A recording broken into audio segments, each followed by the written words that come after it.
Mr. Rodriguez, can you hear me on the screen? Mr. Rodriguez, can you hear me?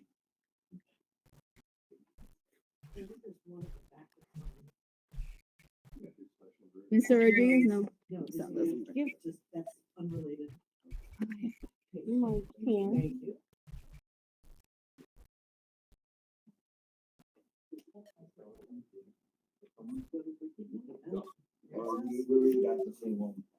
You can see me being all daddy. Having my treat. What should we drive through? Oh, it sounds damn good. And so it is. Is that?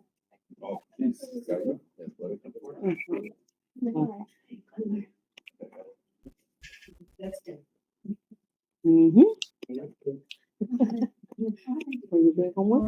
Hello, can you hear me now, Mr. Rodriguez? Anyone can hear me? Hello? Hello, can you guys hear me? I can hear you, but I why can hear can't I hear you on the TV? you. Can't hear me on the TV? No, let me switch back to the hold on. I have AP Nichols speakers. Talk now. Hello, can you hear me? Only on my laptop. How do I hear you on the TV? Okay, in the bottom right corner, you're gonna select you see where the speaker's at? Yes. Okay, you're gonna click that, and then there's gonna be a pop-up button. Uh-huh. It should say, once you click that, it should say Promethean board. No, it says AP Nichols speakers real tag and select playback device.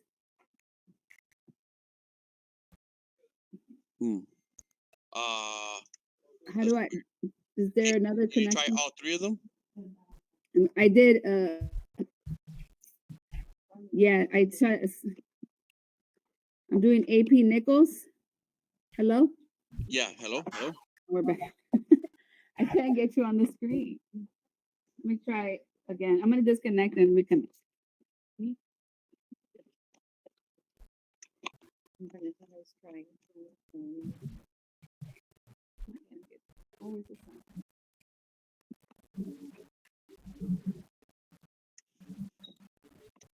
Okay, can you hear me now, Mr. Rodriguez? Yes, I hear you. Do you hear me? I can hear you, but not Okay, on give me 1 sec. I'll be right there.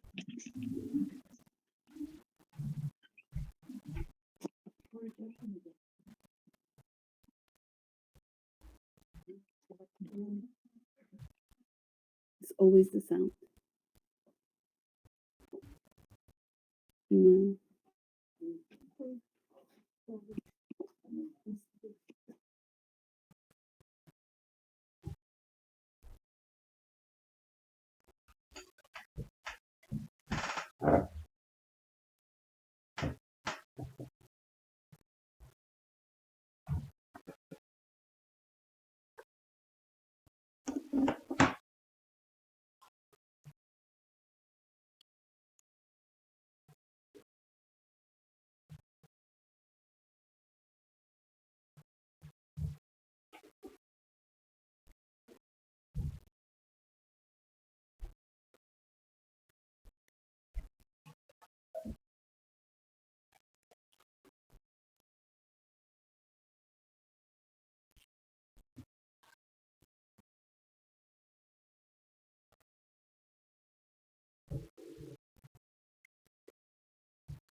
Yeah, like if you're gonna give right, because it depends if it's a proposal. suggestion, Yeah. something like that.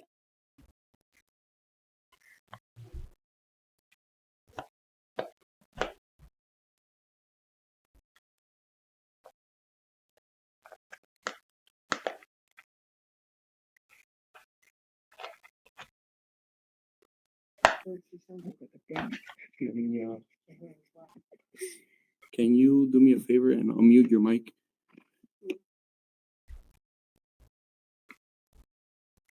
Yeah. Uh-huh.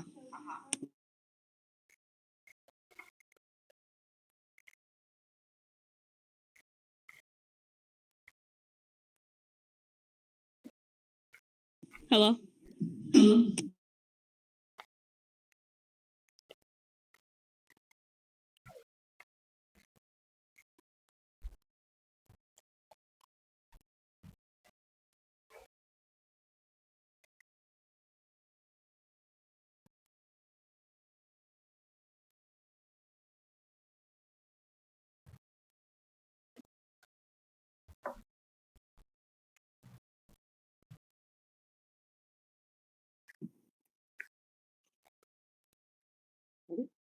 Okay. Good afternoon, everyone. Good afternoon, everyone that is joining us today here. And to all of you that are online, I have a few,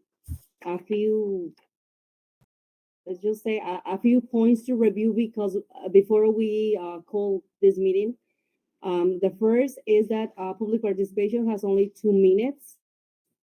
Please be respectful to those 2 minutes. Also, reports are only for 5 minutes. And let's keep timings moving forward.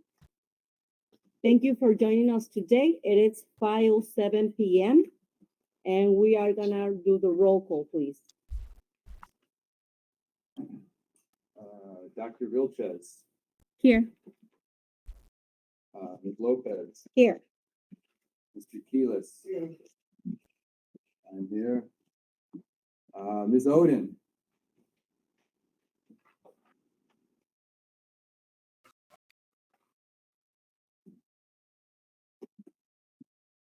anyone see her on the?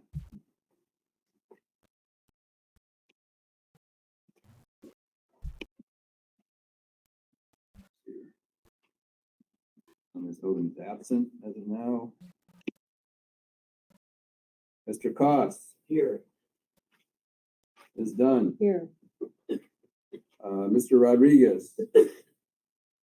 I'm here. I'm here. Couldn't hear you. Ms. Merlos.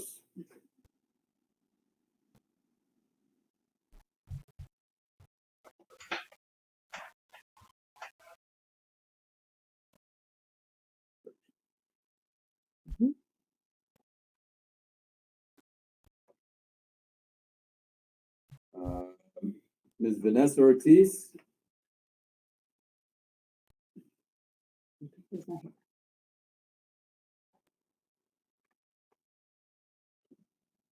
Ms. Itzel Rodriguez. I do see Vanessa Ortiz on the, She was Oh. trying to join, maybe she's having issues. also invited. I'm sorry, that was on the also invited. That's it.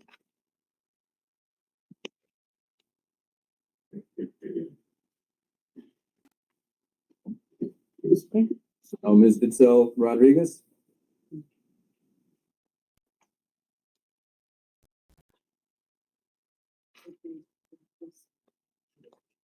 Ms. Hanson. Huh?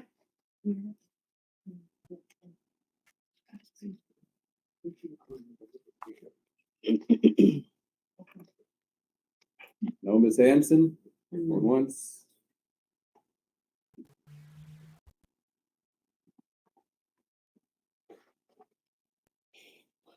Ms. Destiny Johnson. Here. 8. So we have 1, 2, 3, 6, 7, 8. 8. 8 in person, or 8, 7 in person, 1 online. 1, 2, 3, 4, 5 absent. Oh, no, not yet. Thank you for asking. Let them know we're going to record now. Sorry. Should we go back Miss to the- Merlos just joined. Okay. We're going to start recording. Sorry, we forgot to hit the record button. Let's start. Okay, so we have 9 members? Yep. So we have 9 members present and we have quorum. The first item in our agenda, it's approval of the LSC agenda.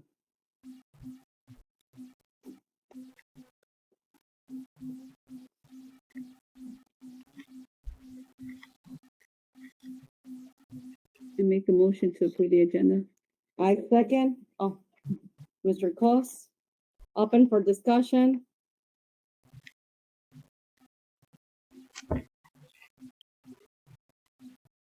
Close discussion. Roll call for vote.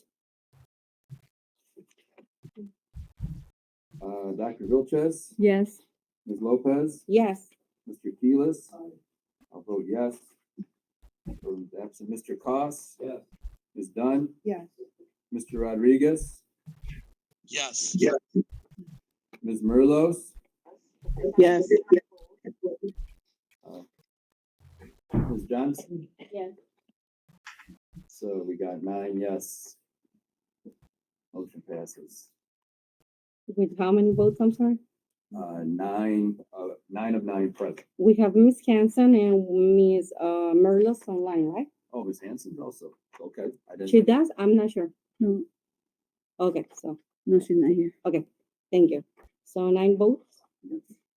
So 9 votes in favor, motion passed. The next item in the agenda is the adoption of the LSC minutes.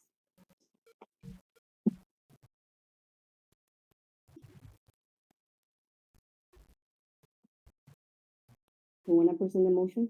Sure. I motion to accept the LSC minutes from what was it, the January meeting. I second.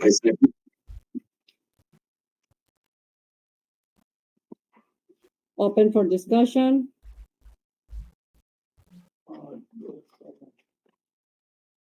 Who's the, on the vote on the minutes at the end?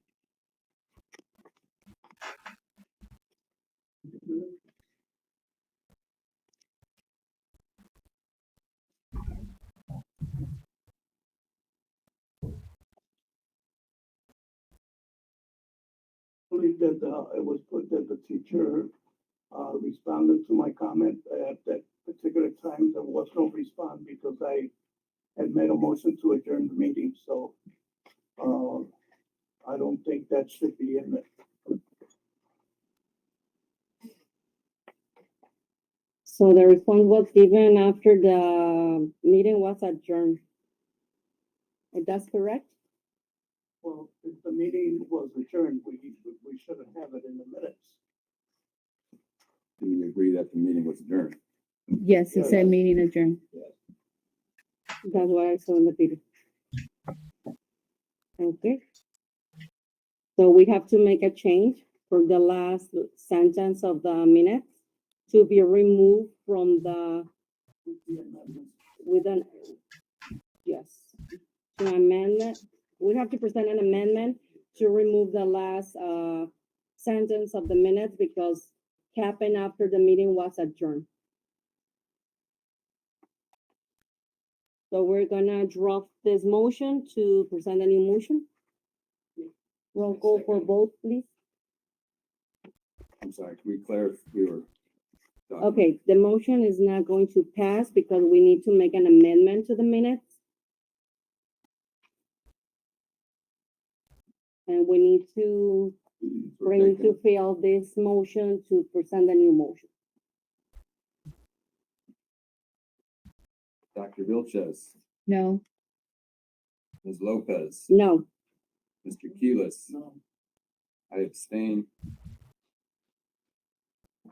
Mr. Cos. No.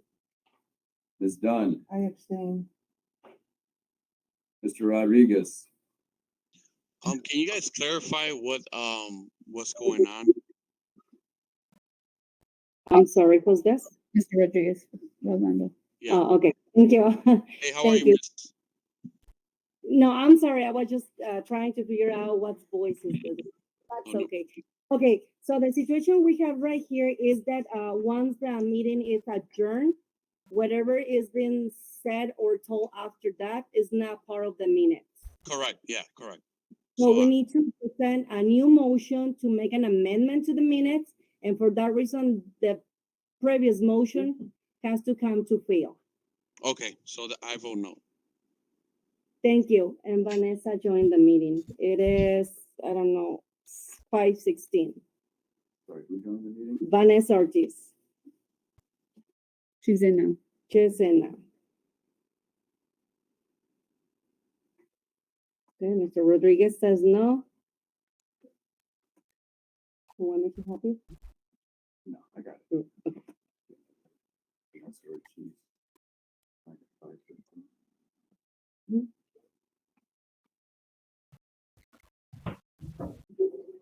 Okay, Uh, Ms. Merlos, No. is Vanessa Ortiz familiar with what we're, I'm not sure. You can ask her. Ms. Ortiz, are you there?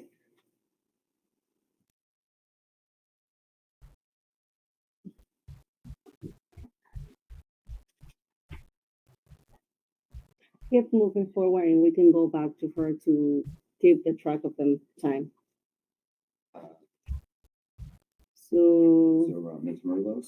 Let's see. No, we're on, Justin. Ms. Obviously, Johnson. no. So unless some people who haven't responded, respond, we have, Okay, Vanessa is not having internet. so we have 1, 2, 3, 4, 5, 6 no's, 2 abstentions, and 1 no response. Go ahead, abstain. So that makes 8, right? Right, so we have no vote. Yeah. So 1, 2, 3, 4, 5, 6, 7, 8, So we had 9, no. No, I mean, To abstain. 9. Can we present the Vanessa Ortiz? She's present, she has issues and well, if like she could- abstain. if she could And hear she it. doesn't know what's going on. She says, sorry, I don't know what's going on. Vanessa, the situation is that the motion is not going to pass. We need you to let us know if you can write in the chat, yes, no, or abstain. We need to make a change. I abstain. I hope you can hear me. Oh, okay. Yes, we do. Thank you. So she abstains. So we Okay, have thank you. 3 abstains and we have 8 votes. 1, 2, 3, 4, 5, 6, 7 no's, 7 no's. So motion didn't pass. 7 no's, 3 abstentions. So motion didn't pass. I would like to present a motion to amend the minutes to remove the last sentence because the meeting was adjourned. Mr. Costigan, open for discussion. So if we have 7 no's and 3 people abstained from the last one, Motion didn't pass. motion didn't pass. So the minutes were not approved. Right, so the minutes are not approved now, we amend. We finished that motion and we have a new motion. Is that clear? Okay, good. Ms. Hanson's here. It's, Hi, good afternoon. Come in. It is 5:19. And Ms. Hanson is here.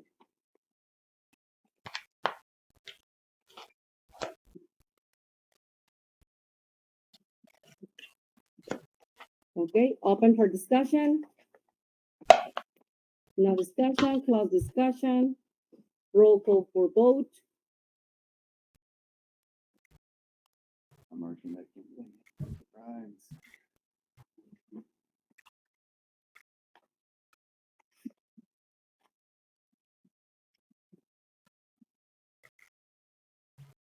Dr. Vilches, yes. Ms. Lopez. Yes, Dr. Keelis, or Mr. Keelis, sorry. Thank you. it's okay. Yeah, I don't wanna get that wrong. Yes, It's, that's fine. my career, my Mr. Keelis, okay. You're fine. You're next. You know, sometimes. I don't know what I'm laughing at either. Yeah, I vote yes. Mr. Koss? Yeah. Hey, Ms. Dunn? I vote yes. Mr. Rodriguez? Yes.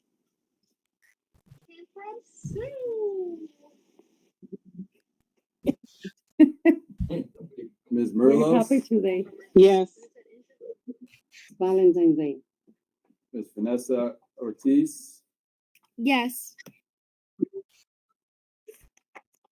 Ms. Hanson, Yes. Ms. Destiny Johnson. Yes. So we had, oh Lord, let's see, what are the numbers now?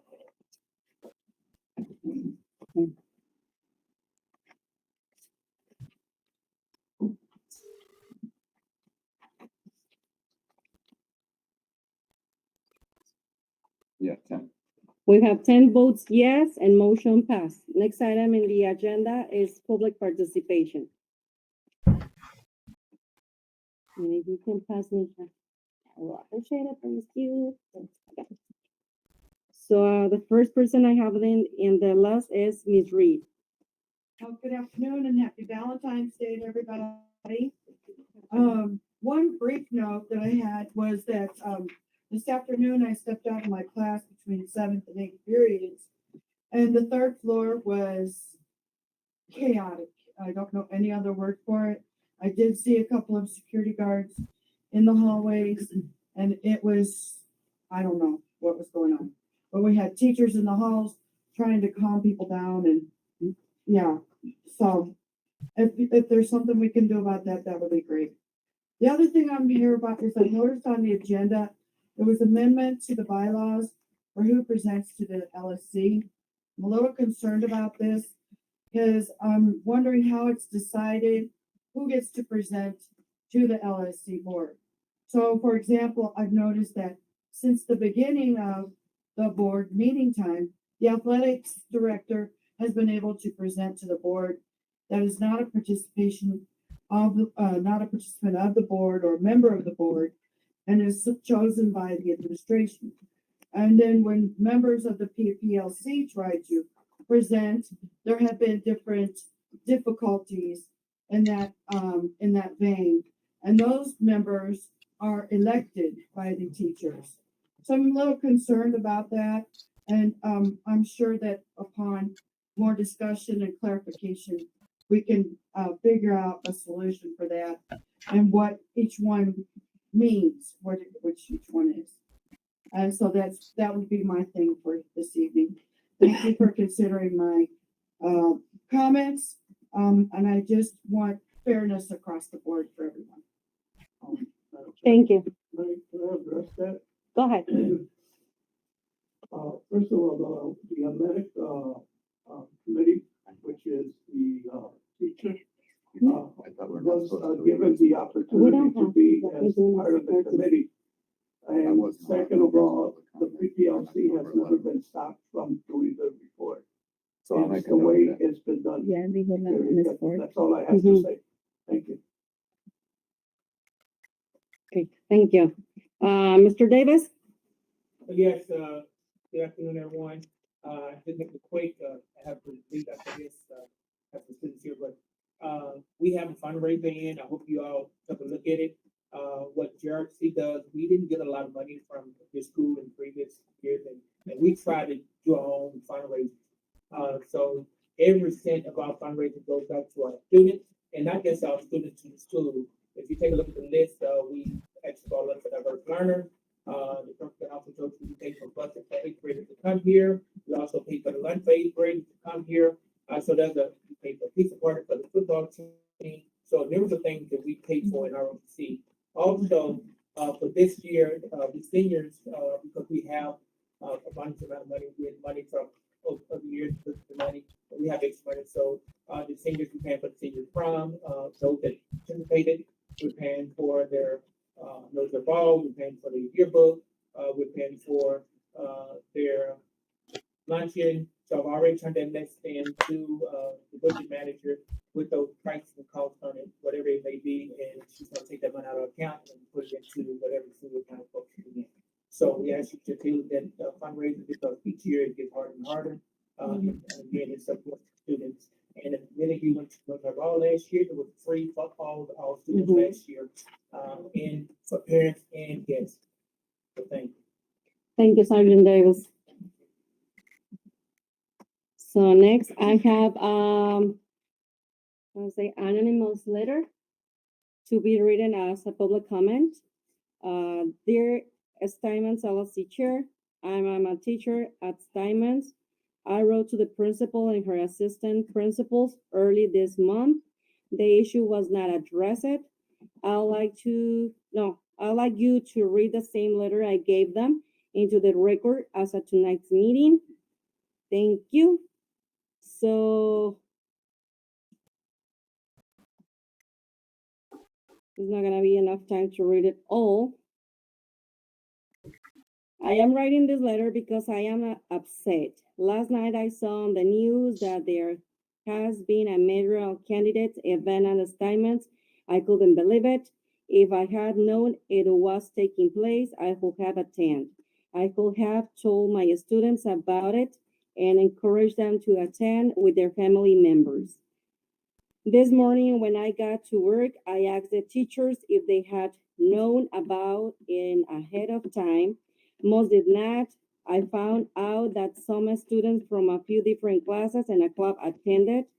That's great, but why was this event not communicated to our whole staff, to all our students, and all wider Steinman's community? 4 years ago, there was a candidate forum at Steinman that was publicized throughout the school and to the large community. It was a wonderful opportunity to showcase our school and for us to interact with parents and community members. Of course, it also helped staff members, students, and their families engage in democracy. There is not enough time to read all, but it's technically like I don't want to even use the word, but it was anonymous. And I just had one question for our principal, who organized the event? So we're an SCS school and we have a lead partner. It was organized by Northwest Center, and and this was all organized through Northwest Center with CPS in terms of CPS communications and real estate. So it was not an open event. It was open to the organizations and the camps, but everything was organized in approval in accordance with CPS and with our LP side, which is Northwest Center. JROTC and the debate team were the only two groups because we only had 10 students. Every camp had 10 people that they were allowed to bring, but they had to be outside of the cameras because of student media rights and everything. So all of this was organized by the Northwest Center and CPS. So I approved because they were going to use their site, but other high schools have been used. Lane Tech did it a couple of weeks before, and other high schools have been doing. So they're using different communities to organize with community, but it was not an open public event. It was subject to how it was ran by the lead partner, Northwest Center. Thank you. Yes, we are not supposed to sometimes go and back forward in items, but I think at this point it's kind of concerning that sometimes wrong misuse of words or pointing to somebody creates chaos in our school. And I think we need to move forward. We need to come together, find a way how we can collaborate together to move Steinman's forward. And I think these comments were necessary today to make sure we are all understanding that there are some decisions made from above, and we have to keep ourselves together in the same direction with the same objective, which is our students in our school and our community. So thank you. With that, we finish public participation. Can I ask you a question? Oh, did you want to? So we can- She wanted to sign Oh, up. I'm sorry. Go ahead. Oh, I thought my, Go ahead. There's someone else out here. I think my name. That's okay. Go ahead. You're the last one. Go Okay. ahead. Um. Your name, I'm sorry. Luz. Lewis. Good Yes. afternoon. We participated in a fall sport this year that did not use any of the buses that some of the sports teams have been provided. And I know that the students that I spoke to had difficulties getting the bus passes that were supposed to be allowed per the agreement. And it was concerning because some of the students, they need the bus to go back home, at least to get back to Steinmetz area. I know that I can't worry about the world, but I tend to sometimes. So that was something that was concerning. Ms. Valdespino was our amazing coach, and she is, I believe, a graduate student, and she just finished. And she's a Steinmetz star. She's a graduate from our school, and I just like to put in a good word if there is any opportunity for her to come here and be a part of our, community again, but in a different role. That would be amazing.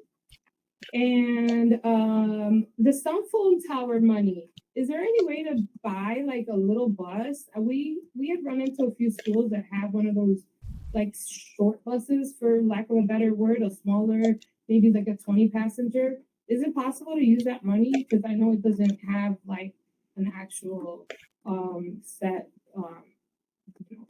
place where it goes. And junior prom. I still got, little buzzes in my ears. Even if it's just the party at our, in our gym. I know that our students would appreciate that. Thank you. Thank you. Can I make a comment? Or for clarification, I'm confused. Can we respond to public comment? We can't. Yeah, and then I think that's one of the reasons why I always have asked why we don't have, what came on of public comments, because as you see, like today we have 3 participation of public comment, but in our next minutes, they don't show what did they talk about? What concerns did they bring to the table? I mean, those are the things why I have asked, and I think it should be on there because, people come here, make a comment, and it's like on the next meeting, we don't care. So I agree. If I could, would you like to go first? Well, we met with Ms. Ford and Ms. Dearden Jackson, and they told us protocol based on the board's meeting is that you don't respond to the comments and that comments are not put in there. Now, whether we want to change that in our bylaws, that's something else, but she said that was protocol. That's why it's on the minutes, and I think we'll get into that discussion on that subject. But that's why it says here, our bylaws, because if we approve it, we could have them on our minutes. However the board runs, that's on them. We know that you got 2 minutes and shut up and get out of here. So we have two, it sounds to me, just to keep real clear, there's two issues here. One is including public comments in the minutes. That's one. The second, We are discussing something that is already in the agenda. So I will encourage all of you guys to wait until we go to the bylaws.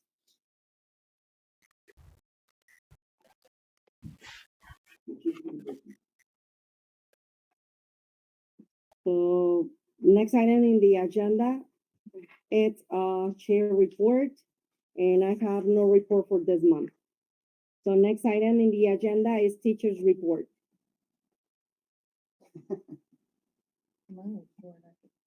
oh, I'm gonna say very similar thing.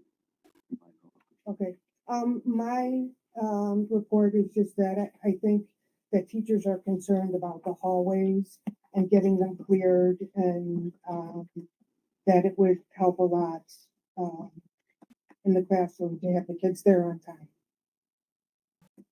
Thank you.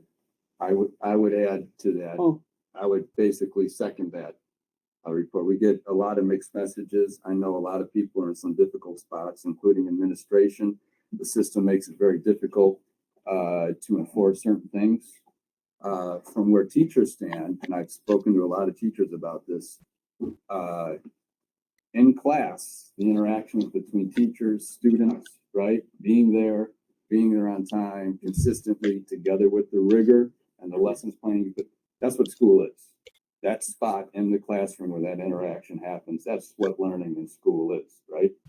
How you go about that, in terms of how you deliver a lesson and different things, we can play with that. But what cannot be gotten rid of is the rigor in the classroom, attendance, and on time. You can't have any one with the others, right? There is no such thing as school.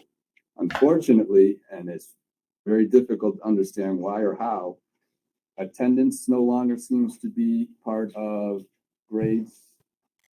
Tardiness no longer seems to be part of grades. So we see a domino effect.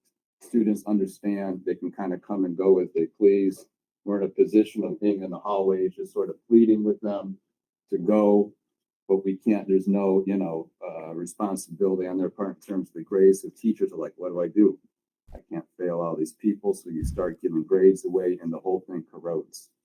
Somehow, CPS has made this very tough. Somehow we have to reunite grades, attendance, and tardies. We have to, or there's not going to be any real learning that goes on. And I think as parents, we know this. If you run a business, you know this. There's no other area in which these things are not united. Somehow, in public education, there's a lot of reasons why we don't include attendance and tardies and so far work together with grades. And it's when those things got separated, all teachers that I talked to agreed everything started to go south. Right? So teachers are appealing, and we understand that this is a tough situation. We've got our gods we pray to and our bosses, and we're trying to walk some line. As a school community, I think we have to work together to try and reignite these basic precepts of learning. Otherwise, it's just going to be this sort of fuzzy passing of students without any real serious engagement. And the year, this predates this year. This is why I got involved after 15 years of lying low in the school. I'm not like this. It's a systemic problem. It's a, sort of societal problem, but we have to figure out a way to finesse things to bring that back. Otherwise, we don't have a real functioning school, in my opinion, and the opinion of many schools. But that's the teacher report. That's the teacher's report. Thank you. We move to the next item in the agenda, which is a staff report. No report. Thank you. Next item in the agenda is athletic report. Good evening, everyone. Thank you Good for evening. allowing me to speak. I appreciate it. I do want to respond first to your comment. The very first thing on my list is congratulations to our girls bowlers. And so I wanted to point out that our girls had a good season for a newer team. We didn't qualify as a team for the playoffs, but we did have two girls who qualified based on individual point values. And so they went to that playoff. That would be Andrea Shoei and Jocelyn Sanchez. So congratulations to both of those. And I absolutely echo your sentiments about Ms. Valdespino. And I'm very grateful or happy to say that she will be working with our girls soccer team as well in the spring. So we are very happy to have her on board as a staff, as a coach. And you are absolutely right. She's a gem. To your question about bus cards, with fall, I was unaware that there was any issue for cheerleading. I didn't know that. No. Okay, so winter season, we did place an order for bus cards, and they just didn't arrive in time. And for a while, they were using the ones that belonged to the STLS kids and whatever. They came about, the whole pack of them came right after the last week of the girls bowling season. So you're absolutely right. It's something we'll have to look at more carefully for next year. But thank you for bringing that up. Moving on to the rest of the agenda, girls basketball ended. They played tough this year, and they ended up going to the consolation playoffs, which we're very proud of. So well done for them. The boys basketball team made it to the first round of the playoffs and lost a heartbreaker in double overtime to Calvin Park. It was a great game. I'm going to say this with love, but I wish that more staff would come out and see our kids play, because those boys played tough. And to watch them leave after that game with tears in their eyes, would have been nice if there had been more staff there to say congratulations to them for such a hard season. But they're not quite done yet. They have a game this week, Thursday, versus Notre Dame. It's in preparation for their IHSA State Series game next week. They'll be playing on the 22nd at Fenwick for a state game. So you're certainly welcome to come out to either one of those. The one is here, obviously. The state game next week is at Fenwick, which is in Oak Park. Not that hard to get to. People want to come out and support our guys in the end of the season. For transparency purposes, I put in my minutes or my notes how much we made at every single sporting game that we collected ticket money from. I didn't want there to be any confusion. We collected a grand total at 1, 2, 3, 4, 5. In 10 games, we collected $1,181. That money goes toward, as promised, non-conference officials which again, as the boys play this week, we have to pay for those officials because it's a non-conference game. So the money goes directly toward that. It works directly toward our teams. And we're going to continue ticket sales as we move into the spring. Our indoor track season has begun, and our first meet for that is March 1st. Spring season is going to begin, and as I mentioned before, it officially opens February 27th, and it's going to get crazy up in our gyms because we will have baseball, softball, soccer, volleyball, boys track, girls track, and badminton all at the same time, vying for hall space, gym space, any space they can find until the weather breaks and we're able to get outside. So it's going to be very, very tough. We're looking towards Saturday practices. We're going to be anywhere we can find a corner is where we're going to be practicing. So all the teams will be meeting and the coaches are meeting this week, Friday, to iron out a very strict practice schedule so that we know where and what everyone is doing. We still need to find a way to get our sports calendar on the school website. Everything has been put into our athletic sporting events Google Calendar. So I plugged everything in. It took it quite a while. Now we just got to get that calendar onto the website so that everyone can see it, or find a way that I can just plug them in week by week. That would be amazing because I want people to know when there are games, and we can also put on the website the cost for the game so that there's no confusion or questions when people arrive. Our expenditures for spring are drastic. I just finished booking all of the buses for all those teams I mentioned, and at this moment, not including playoffs, we are at $20,657 for buses just for spring season. Not sure how that's going to work, but we are actively working on that, and our anticipated amount for meet fees and officials for non-conference games is about $2,500. So moving on from there, the methods of raising money for that, we are hosting 2 track meets, one on April 1st, one on April 29th. We have an amazing track. We're going to utilize that. We're inviting other schools, which means we own the gate money for that. So when parents come to that, we will be able to raise funds that way. So that'll help break into that $2,500 pretty easily. We're also going to continue ticket sales for badminton games and volleyball games. Since those are in-house, we can sell tickets for those. It is going to be tricky, and I'm going to enlist the help of every human being that I can find, because whereas I was at every game for basketball season helping to collect money, I will be actively coaching softball in the spring, so I can't be at every volleyball and badminton game. So I'm going to need help. So staff members, LSC members, heck, Miss Oden came to one of the games. Thank you, Miss Oden. I don't think she's out there, but big love to her. And we were constantly trying to come up with new ideas. So anything we can do for fundraising possibilities, we are looking to do that. So we're doing what we can, but it is expensive. And to that end, Coach Roldan, Mr. Livingston, Mr. Gonzalez hosted a great dance this past Friday night. And so these kinds of events are what give our kids a lot of opportunity to have a good time and to make great memories for high school, but also for us to raise funds. I'm trying to move quickly. Our school store, I have purchased multiple things on the online school store. I think perhaps I might be me and Mr. Powell. Way to go, Mr. Powell. He's rocking some cool stuff. In December, we sold $428 worth of items. In January, $116. I do get updates each month, so we'll see how much we sell for February. The school store, if this was emailed to you, you'll be able to click on that link to go to the school store. I put the school store link in the newsletter every week, so the staff has access to it. And again, we need to find a way to get it on the school website so that people can buy them. Right now, there is if you buy $100 worth of stuff, it's 20% off. So there's always, each month, there's a new deal.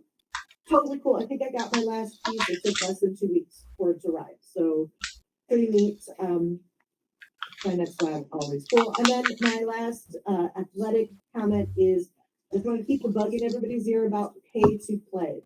Pay to play is a system where athletes pay each season to be a part of a team. I know it sounds harsh, but most schools are moving to this. And I was at a softball clinic this past weekend, the weekend before, and one school, they charge $200 per season per sport. to be, and this is a CPS school, we're not looking to ask anywhere near that amount of money. We're looking at potentially $25 to $40 per person to just offset the cost of buses so that we can make sure that our athletes are traveling safely where they need to go. I'll tell you, every one of my games is an away game, and there's no way I could ask the kids to self-travel to Little Village or King High School or Amundsen. I can't ask them to do that. So we have to have buses, and these are just for our conference games. So whatever it's going to take, if it means pay to play, and we ask, I know it's unfair to ask parents to dig deeper, but we want to make sure that they are safe. And so, unless there are questions, that's all that I have for right now. And I thank you for your time. Madam Chair, Thank you for the report. I have a question. Go ahead, Mr. Gilles. I was approached by a parent, I just to know what to answer, but I wanted to ask if it's true or not that the students on these fundraisers are being told that it's mandatory. I can't address that. I didn't run the dance. I don't know the answer to that. I don't know the answer to that. You'd have to speak with, I would never tell a student that any dance or extracurricular activity is mandatory. So I did not say that. But I can't speak for anybody else. Yeah. Thank you. Next item on the agenda is a student report. Go ahead. I'll stand up for this one. Yeah. Yes. Hello, my name is Destiny Johnson. I'm the new LSC. I wanted to make a request on more educational overnight college trips for high school students starting all the way to freshman, all the way to senior year, to have more opportunities of, college aspects. Yeah. Thank you. Thank you. Next item on the agenda is back report. So we have the BAC is scheduled for February 23rd, 3:45 to 4:45. We'll be posting the notice on the school website and on the doors once we finalize the agenda and make sure the chairperson is available for the BAC. Thank you. And the next one is PAC. Yes. PAC, the PAC is going to be right after the BAC.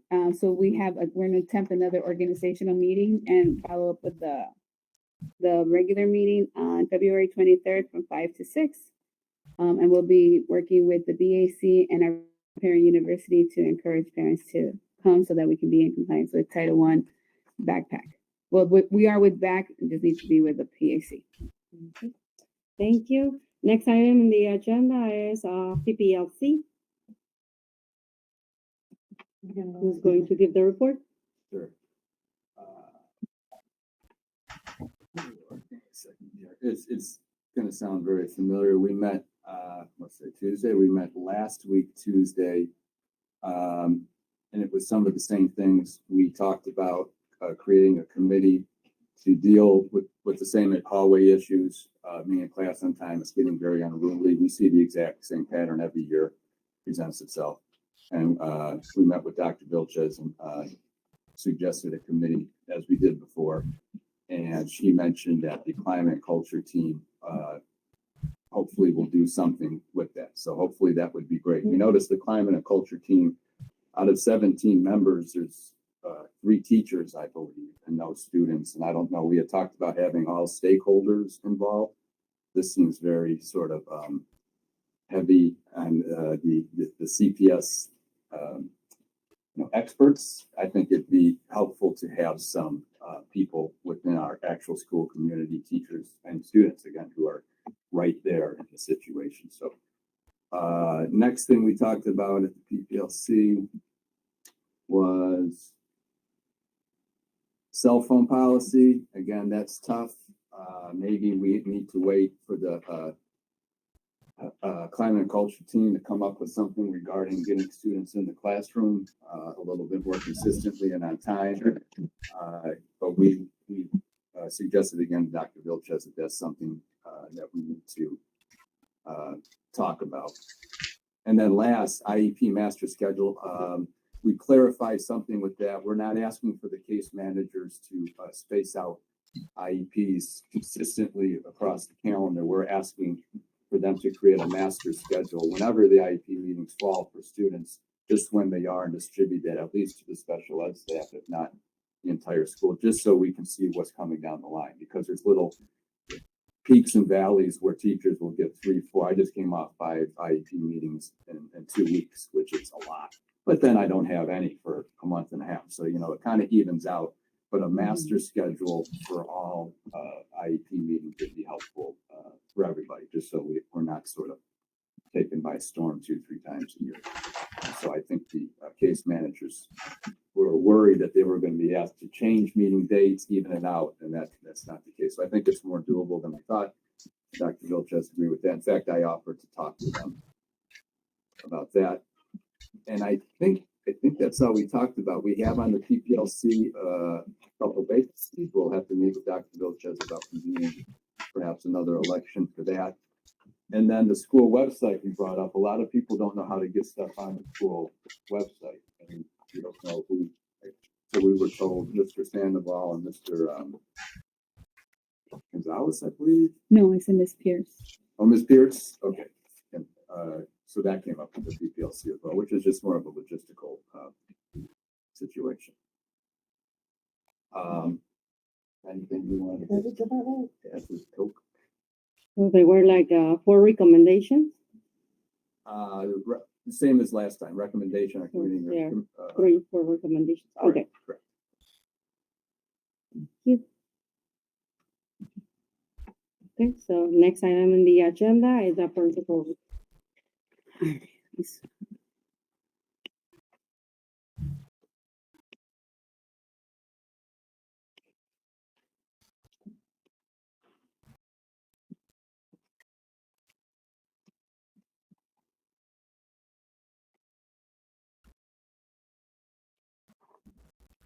Are we skipping the CIWP?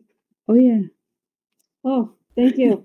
I was writing your recommendations and I jump it up. Thank you, I appreciate it. So that's the CIWP. Oh yeah, We go so back. we've had several meetings. We met and I've shared with you the actual CIWP for school year 23. So the LSC, I send the PDF document to everyone.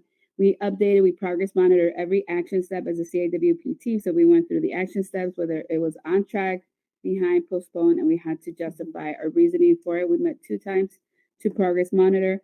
Then we met to give an overview. So right now, the district is rolling out the new CIWP process for school year 24. It seems like the process is going to extend into school. So it'll start, but it's not going to be finished until September. So it's going to be different this year. So just went over the timeline and the changes that they're going to make in terms of what was I made privy to at our network meeting in terms of some of the language that's going to change. Instead of SCF or indicators, they're going to consolidate some of that stuff. And the time is going to be a little bit different.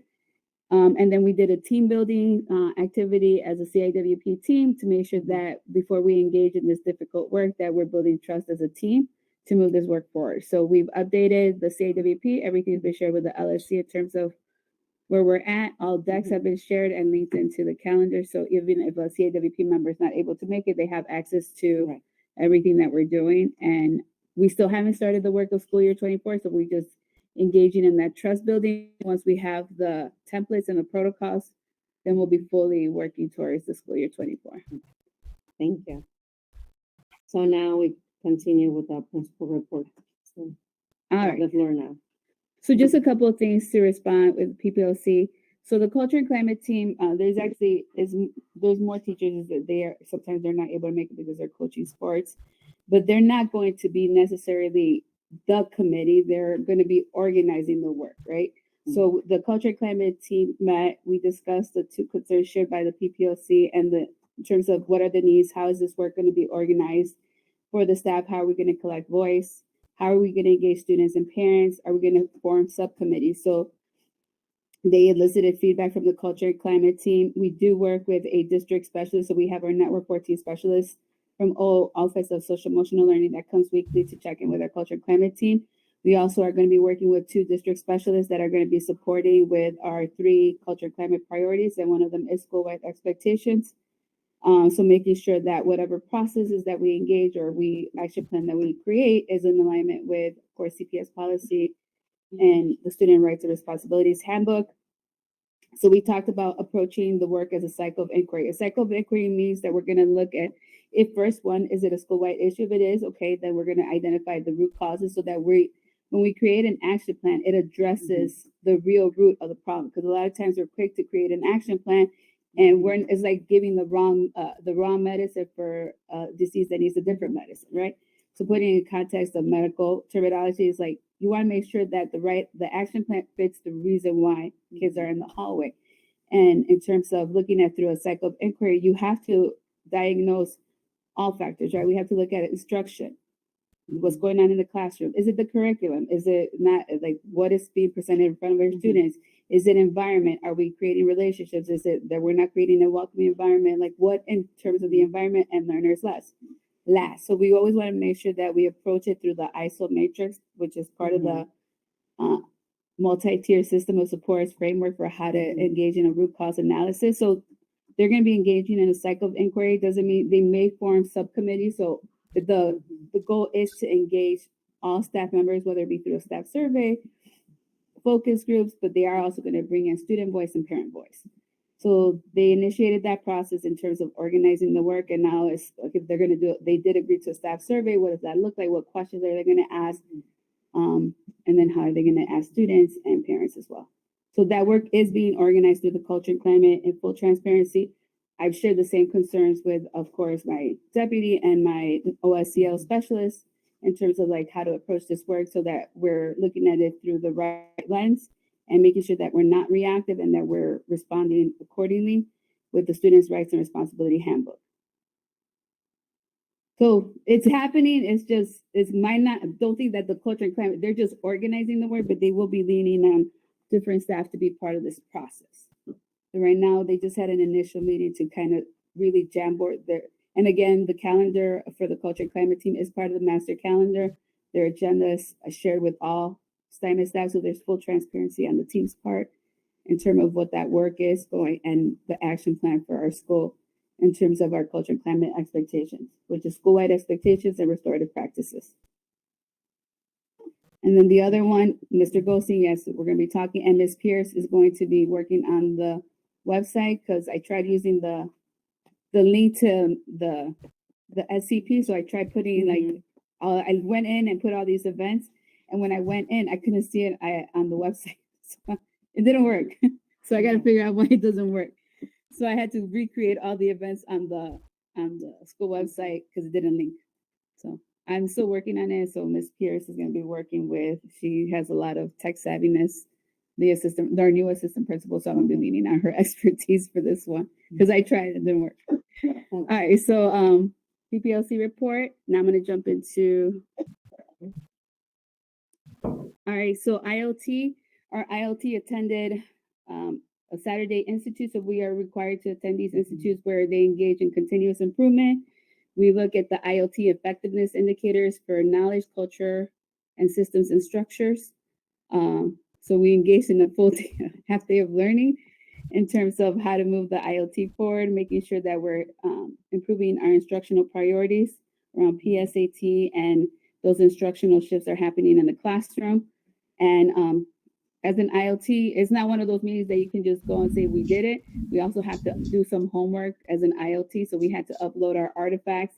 So the department chairs have been working with the departments on curriculum reviews and artifacts. Like we created a tool. It didn't work the first time. So we revised the tool and then we went live with that tool. So we uploaded that tool to show that we're engaging in continuous improvement and be reflective that we're trying to meet teachers where they're at after 2 years of not necessarily being full in with IoT institutes and whatnot, like catching everyone up. And our IoT did our own mini instructional core walk. So our network comes and does a BOY and an MOI and an EOI visit of instructional core. There's specific look for. They look at the learning targets.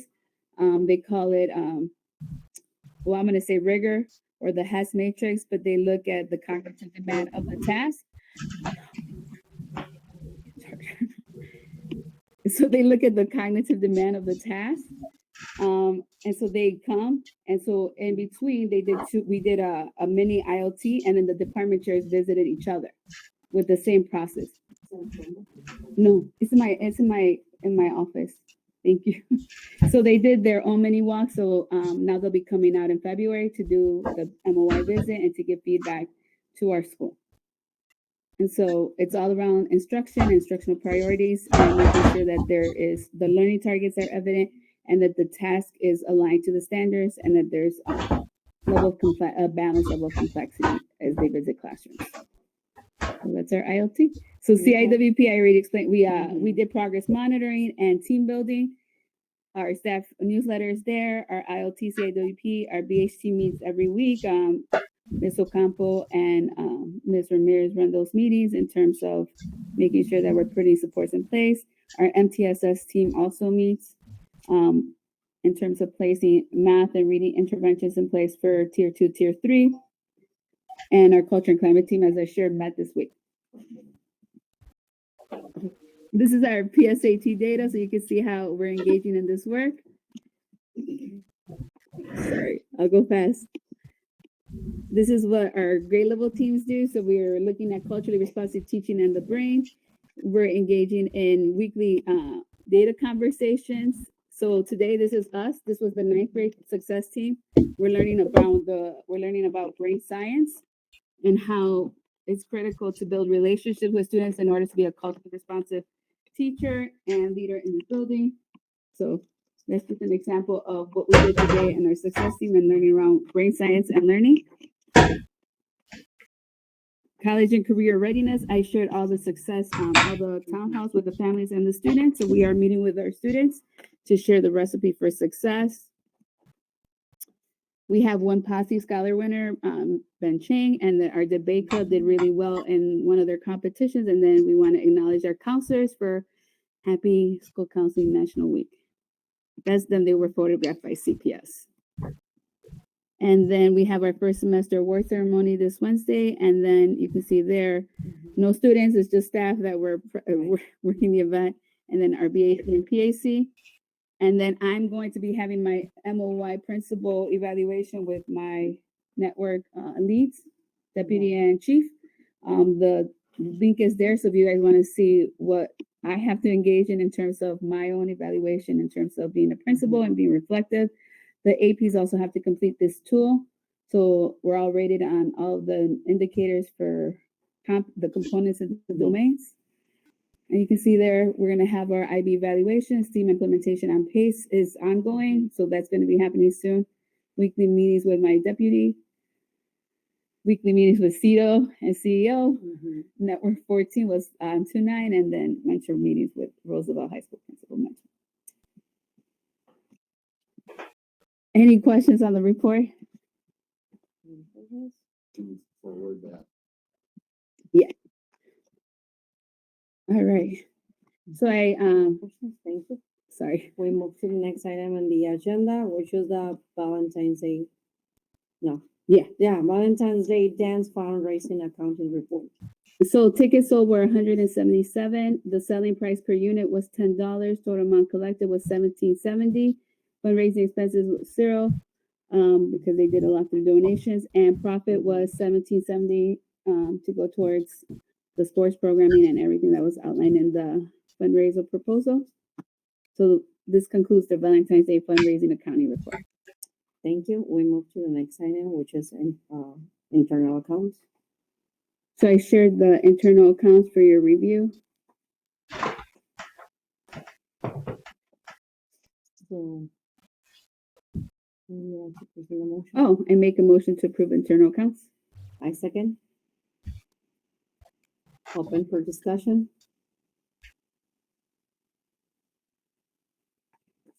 Any discussion? Internal account? No question. Pause discussion. Roll call for vote.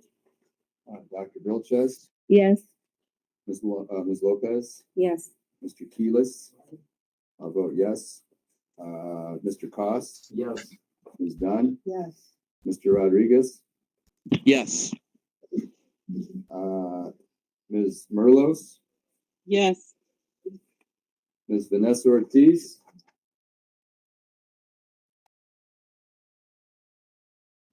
Yes. Ms. Hanson, Yes. Ms. Destiny Johnson. Yes. So that's 10. All right, 10 in favor, 0 against, motion passes. That's correct. Motion passed. Next item in the agenda. I have a motion for a budget transfer to pay for PSAT College Board testing. So schools have to pay for their fall and spring testing. So we have to pay for the fall testing. We got our We invoice. didn't present the motion. I'm sorry. You present the motion. I second. Oh, sorry. Yeah, motion to make a budget transfer to pay for PSAT College Board testing fiscal year 23. This is for fall from 46291 115 54520 211210 000 575 to 46291 115 53405 223013 000 in the amount of $3,364.20 to pay for PSAT College Board testing for fiscal year 23 fall. Open for discussion. Is that fall or spring? No, we haven't got the for fall because we just completed fall. Okay, so we're paying for next year. No, this year for Okay. fall. This Yeah. coming up. We just gave fall, so they send us the invoice for how many tests, how many, and then they remove like title, like if they're free or reduced, so they adjust. So we put them in the testing system, and we order tests, and then they look at who's free and reduced, and they send us an invoice for the cost. And then this happens again in spring, so we have to move it to an assessment because it's sitting in the line, but it's not to pay for assessments. Any more questions? Close discussion. Roll call for vote. Dr. Vilches, Yes. Ms. Lopez, Yes. Mr. Keelis. I vote yes. Mr. Koss. Yes. Ms. Dunn, Yes. Mr. Rodriguez, Yes. Ms. Merlos, Yes. Ms. Vanessa Ortiz, Yes. Ms. Hanson. Yeah. Ms. Destiny Johnson. Yes. Say that. So 10 in favor. Motion passed. Next item in the agenda. It's old business. We have nothing. So next item in the agenda is new business. So I would like to present a motion to amend the bylaws.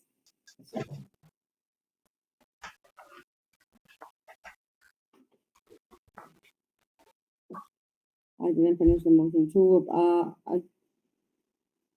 amend the bylaws, for the LSC committee reports to be provided by the committee chairperson or vice chairperson, or have the committee report read by the principal in their absence. Open for discussion.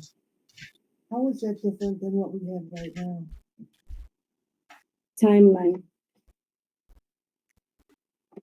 Could you explain a little bit? better? Yes, remember that we set up a timeline.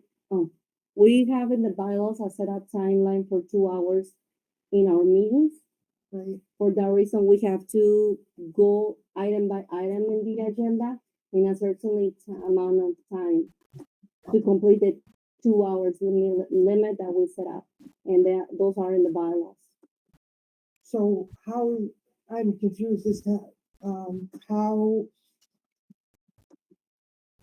the reports being provided by the chairperson or the vice chairperson or the principal will change, like, No, the principal is not gonna change anything. No, like how when I give the PAC and the BAC when the ELPT can't make it because the ELPT is head of the BAC. She's not here to give the report, so I share the information. right, so that's what we do right now.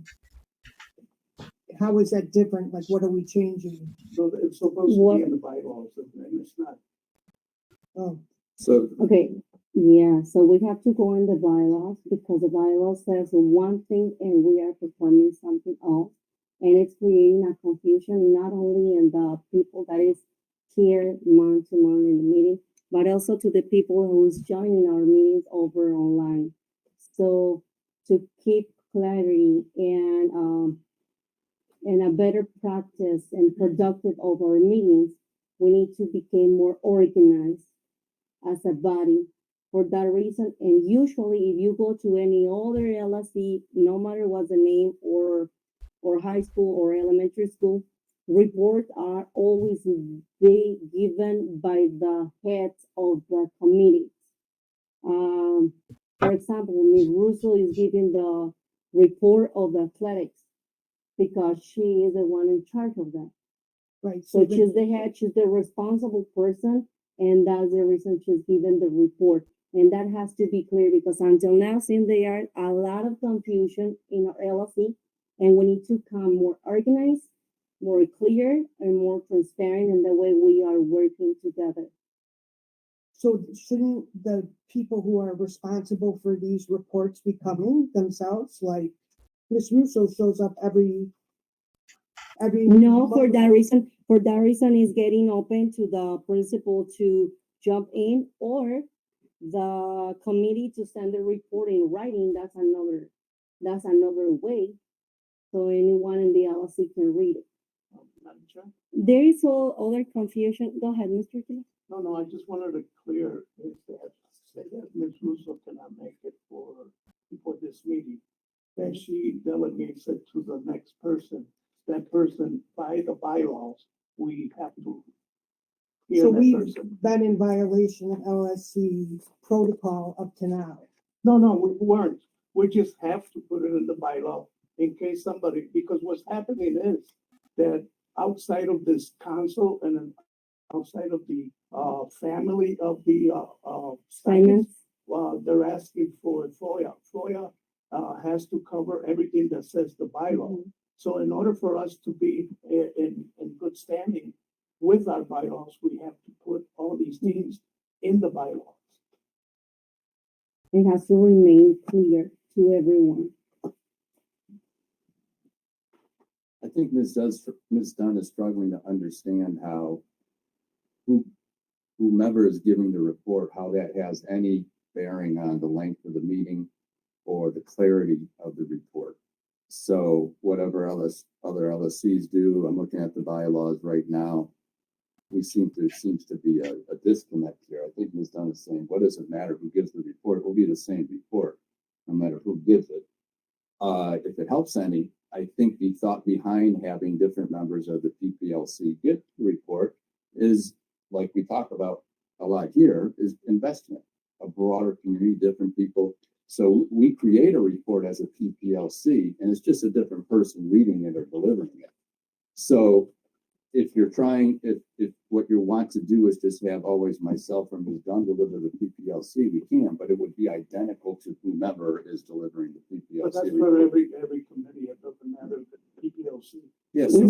We're not focusing on PPLC. Right. We're just focusing to put something in bylaws for future coming members that would come and understand that the person that's in charge of that committee will be giving the reports, because what happens is, and I'm telling you by experience, is that you could be part of the pack and you could say, okay, I'll give the report, but you cannot give me any answers if I ask you, because you don't know. You might not know. You're just giving the report. So in this case, we put somebody that does know what they're talking about and would be able to answer our questions as LSC members. So we could make a decision or a determination of what's going on. Right. So we don't need to belabor it because my point is whoever's giving the PPLC report, at least for the PPLC, and I think I can speak for us, they do know what they're talking about. That report is agreed upon by the PPLC, created together, and whomever gives that report, it would be the same report. Their knowledge of the items in the report and responses to it would be the same as everybody else. So we're kind of splitting hairs here. We agree with in our thought by having different people do it. Again, we're just sort of different faces, a little bit more unity, different things. So I'm not sure that argument doesn't hold for me. If somehow it's more comforting to people to have the same person always delivering the report, not having a diversity of people, you just want the same person regularly. I don't have a problem with that. I'm just saying it's going to be the same as it's been and will be. So, I mean, that's fine. We can, I would vote to amend the bylaws, but it doesn't make, in my opinion, any demonstrable difference than what has happened previously. Yes, but I mean, let me keep clear to everyone that is on online and for those who are here, we are not just focusing on PPLC as I have here in the past meetings. We are talking about in a general way for all the LSC committees reports in this LSC to maintain the 2 hours limit time we have and extended time in some areas where we need to have more time and dedicate more time, like fundraising and share report that we need for that we will need it, the CIWP, which are areas that covers extra time sometimes for us to have enough tools to go over the evaluations. So if we keep a good track on the time and if we keep everything clear in a monthly basis, we will have a very productive meeting and it's gonna take less time and less effort than usually takes. So for those that have gone through a principal's evaluation, we are talking at least of 4 hours of our times, right? So until we get together and make decisions. No. For those LSC members that we know how things works, it at least takes 3 hours and above. So it's a lot of time. And to prevent that and working ahead, we can do a few changes. And that's the reason why we need to go to the bylaws. And as Mr. Gila said, we have a lot of FOIA requests. We have a lot of eyes over us. After this meeting is done, we will be on the website on YouTube already, even before we vote our minutes, because we know that's the way it's been working for the past few years. And as much clarity we have in our meetings, it's going to be easiest for everyone, and we're going to be more united to move forward as time. And so that's the main focus. I'm just failing to understand the connection between the length of the meetings and who delivers a report, but that's fine. We can vote. Okay. So close discussion. Do you have anything else to add? Nobody? Okay. So close discussion. Do you have something to say? Okay. Close discussion, roll call for vote. Dr. Vilches? Yes. Ms. Lopez? Yes. Mr. Keelis? I abstain. Mr. Cox? Yes. Ms. Dunn? I abstain. Mr. Rodriguez? I abstain. Ms. Merlos? I abstain. Ms. Vanessa Ortiz? Yes. Ms. Excel Rodriguez?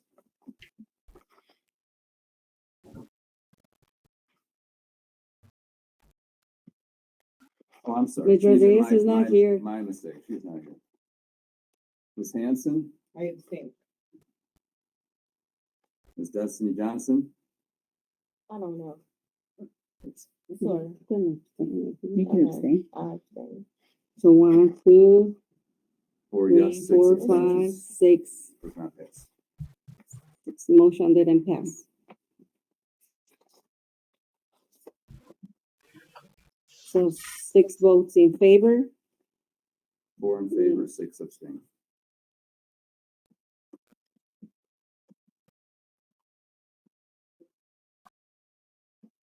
Okay.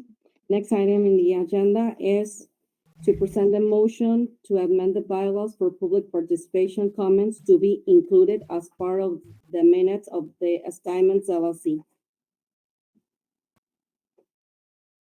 I second. Open for discussion. I got a little bit to say about this, but anyone else want to? I'm just wondering why. No, we're- just the LSC members can make a comment when we That's go over right. discussion. Certainly, So, that's what I meant. yes. Just like we were talking earlier, I'm just wondering why we're gonna do something that's recommended, like against what's recommended by the people who work in CPS LSC. We are doing something that CPS recommended to the LLC. No. They told us we met with them about minutes and how to Who write met the with minutes. them? Mr. Caputi and I, And you? yeah, and Ms. Darden Jackson and Ms. Ford. And in that meeting, they clearly said to us that we shouldn't be including public comments in our meetings. And they referenced the CPS board meetings and whatever their protocol is. Okay. Madam Chair? Go ahead, Mr. Jimenez. Yeah, once again, the reason to put it is because if a member is absent and that member reads those minutes, they don't know if there was public participation or not because it doesn't show. One. Two, it doesn't show that a parent could come here and say, you know what, I'm in the cheerleading and we have no money for this and that and that. It's not gonna show it. So by doing this, it shows in the minutes where we could read it and say, okay, we could come back to this subject because it wasn't a concern of a parent or a community person. So other than that, we could talk about it every single meeting, but do nothing because it's not in the minutes. Now, if somebody from the outside, asks for the FOIA, which is asking for the minutes, that person cannot know what happened. But it's in recording right now. And in recording, that person goes back and say to us, you said this. Yeah, but it's not in the minutes that we approved. So it becomes a kind of a discussion that it's not going to stand because what LSC relationship is saying, you don't have to put it, but it's their recommendation. Now, if we have it in our bylaws, it could be happening because it's in our bylaws. It's for our own good, for our good, our sake. So that's why it would be good to have it there, even if it just says the name of the person that's speaking and what was the comment. It doesn't have to read the whole thing, as long as it goes close to what we understand that it's going to be read. So I give Mr. Walter credit on that because he is right. He's also right because when he asked me if he sends me an email and says, well, what happened public participation? I'm gonna say, I don't know. And whatever I say, you might say something different because it's not on the minutes. You know what? I agree with you. I just wonder what the people at CPS who deal with multiple, I didn't mean to cut you off. Yeah, no, that's fine. What they recommend. Yeah, and what they see that we maybe don't see and why it might not be a good idea. Right, according to the same meeting that you have, according to those meetings, the recommendation is that if we have it in our bylaws, it goes through. If we don't have it in our bylaws, we can't say yes or no. So that's the reason why it should show in our bylaws because every school works different. It doesn't matter what CPS says because LSC relations. And if you guys have heard, these are all recommendations to the council. It's not set in the law. No, I agree. I think it boosts the accountability factor. Right. If a parent takes the time, a community member, a teacher Right. takes the time to attend this meeting and wants their 2 cents put in, having it in the meeting minutes keeps that on our radar. Right. So I think it's important that we do that. I agree.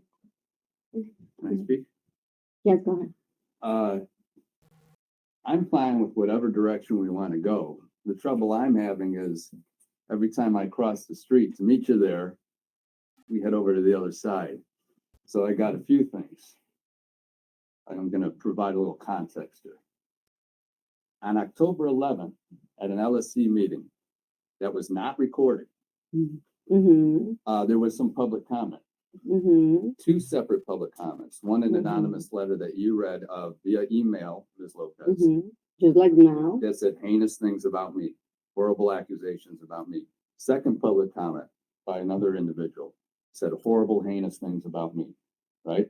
So I got 2 issues. Number 1, I was told I wanted to respond. I was told I could not respond. I'm noticing tonight there's no trouble responding to public comment. Ms. Ford sat at that meeting and said, no, you cannot respond. I had to eat it. Mm-hmm. I had to eat a whole list of heinous Mhm. accusations by 2 public comments about me. Yep. People in this room know. And I had to eat it. No one knew me. That letter didn't have to be read. There could have been some investigating. Okay, Mr. Hold Caputi, on, I'd like to you're finish. getting, Ms. you're Lopez. getting out of the topic and. No, we no, are no, it's getting- directly in the topic. It has to do with public comment. So item number 1. People tonight responded to public, I'm fine to respond to public comment, but I was not allowed to respond to public comment. The kind of public comment that was above and beyond slanderous and defamation in a public setting, career threatening. Yes, Second thing up, so there's that. Can we respond to Mhm. public comment or not? Because I was not allowed. After that meeting, I was gonna put everything in the minutes, part of the minutes, right? No, I get, well, Wasn't let in me the finish, meeting. and I apologize for the length, but this is a pretty serious topic here. I got a email from Kishasha Ford, who was at that meeting and said, you cannot respond. Invited, myself, Ms. Dunn, because we need to clear up the minutes and how they're, performed. She said, no, you do not put public comments in minutes. I said, well, last year, all year long, there were copious public comments, anonymous letters, everything else. She goes, oh, I did not realize that. That's not best practice. We shouldn't do it. I said the same thing to her. I'm saying to you guys, I'll meet you on whatever side of the street you want to go on. I just need, we're all over the place. It seems like the rules are applied, according to who wants certain things to happen. Right? So do we put public comments in the minutes? Ms. Ford, and she said, and she specified the October 11th, no public comment in those minutes. She was very specific about that meeting concerning all the things that were said about me on 2 separate occasions. I see people nodding here. They know what to say. So do I put public comments in the minutes or not? Don't care, but understand those things would go in the minutes. They wouldn't make me look bad. I've been here for 15 years. Make the speaker of those comments look very bad. I'm almost done, I swear to God. No, just. Imagine living with, Okay. imagine living with me on Valentine's Day. Wait, No, no, I'm not, please understand, I'm not out trying to cut your time short, but in what you said, you raised up another question with that. With public comment, do we put in some sort of discrepancy where if a person says, hi, my name is Kimberly Hansen, this is the issue I'm bringing to the table, and that's added versus exactly. someone who's Exactly. decided to be anonymous, Exactly. you didn't Exactly. put your But I name on mean, it, so you don't yeah. count. But let's keep everyone clear in the one thing. Once a person write an email to the chair of the LSC and says, I want this to be read in public comments, according to law, it has to be read, whether LSC members agree or disagree. For that reason, we are in discretion not to answer back, to don't make the situation bigger and don't end up in a legal situation. Because, and I didn't cut off to you because I've been disrespectful. I did it because people that is in the other side of the monitor maybe didn't know anything about it, but now that you bring it up, now they know about it. Absolutely, that's Right? good. That's So, good. I'm glad. To keep, yes, but we also need, I mean, So the we are legal, an LSC body of the Simon Scholarship. Our main focus should be the kids of the school and the community. We have to focus ourselves as an LSC members to focus ourselves in what is important for the community. The anonymous letters defamation and all stuff like that is part of being an LLC member. Not defamation and slander, that's a felony. I don't think that's in the realm of public comment. Mr. Caputi, Yes, go if ahead. you call the Illinois State Attorney Office and you ask them for your rights, the answer is you have no rights because I did it, I asked, and that was the answer I received. So, Even though we are public servers, because we are doing this for volunteer and we are giving out our personal time to be sitting down here and do our best for our kids and the kids of the entire school community, at the end of the day, we have no rights. We have no personal life. So, I don't. and somehow, for that reason, probably yes, I agree with you that that's the answer I received, and everything that I can do to maintain the LLC of assignments moving forward And the is integrity trying to with make which we sure act, right? we all get in the same Of picture. course. We keep our bylaws on day because we are not gonna be dealing with CPS. We are going to be dealing with Illinois State Attorney, so above CPS. And I don't think the LLC of assignment wants to end up there because it's more time consuming and it's extra effort of all of us. So we need to find the line where we can all come together and work together in the same Yes, line. so are we including public comment in the minutes? That's number one. Number two, the other inconsistency is I was not allowed to respond to Mhm. public comments on that day, but today we've seen a lot of people respond. Mhm. Why do I not get the same benefits that everybody else in the council gets? Go My ahead. comment, can I clear something up? I mean, in all the councils that I've been to in my past 33 years, I haven't heard in any of the councils stop anybody from the LSC to make a comment. You know, I mean, to respond to. Then a why was I comment. stopped? That's what I'm You saying. tonight. Wait, that's why I agree. That was a with- huge mistake. No, I agree with you. And I also agree that in order for this to move forward, we should have it in our bylaws. Norma is where picking and that choosing. way, You can respond to public LSC participation. relations cannot tell us that we can't do it because it's in our bylaws. That is what we as a body agreed to. Why was I not allowed to speak on that day? That came from the top. You know that she was the one that said no.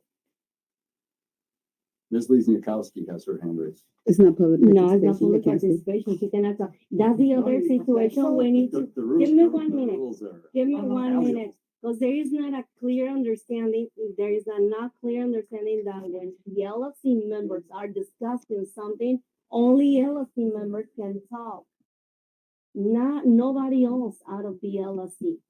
So there is not a clear understanding and a few things that help this LLC to run the meeting in an effective way, in an order way, because it becomes a discussion all over the meeting, and we need to stop that.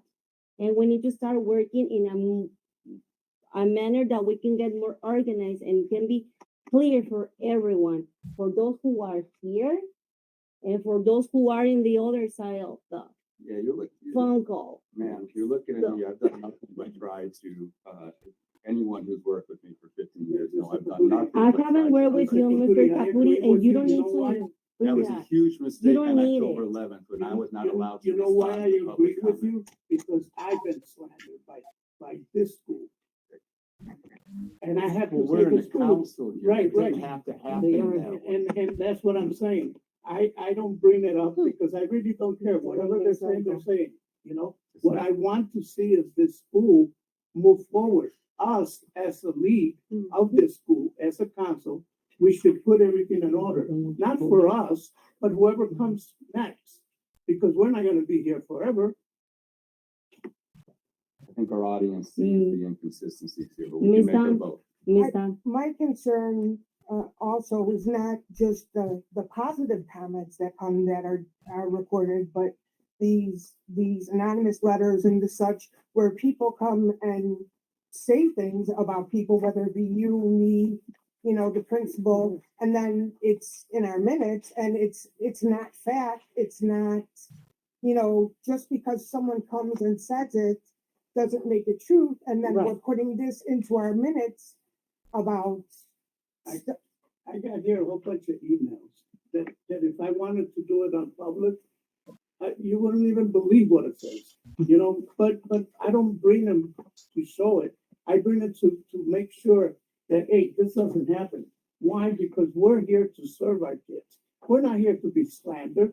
I don't care if it's teacher, parents, community member, or the principal. We do not accept that. We did when I was slandered. But I was not but allowed to who was respond. here? Who was here? No, we didn't Who accept it. told- But wouldn't that go? So we didn't No, vote right. on it. Those We people didn't on the accept it. screen didn't accept it. Right, but who said no? No, we didn't. Don't assume we did something we didn't. In order, Was I okay, allowed to let's respond? keep So- something clear. I was not allowed to For, respond. Tonight, for many the people were LSC, allowed to Mr. respond. Caputi, please. Can I make a suggestion, please? Give me 1 minute. Let me clarify the situation because this is going far and beyond that it should go. Okay, for everyone understanding, let me tell you one thing. When the LSC member brings something for voting, means that the entire LSC agree with it or disagree with the motion. We didn't vote, and what had happened? A recommendation was given by Ms. Ford, and at that moment, nobody said anything about it. So you accept the recommendation, or we as entire body keep it, under discretion, and we didn't go that far. But the LSC hasn't accept that because we never voted. And we never said, yes, we are agree that this happened and that's right. We don't. And I just said, we don't know you. I don't know you.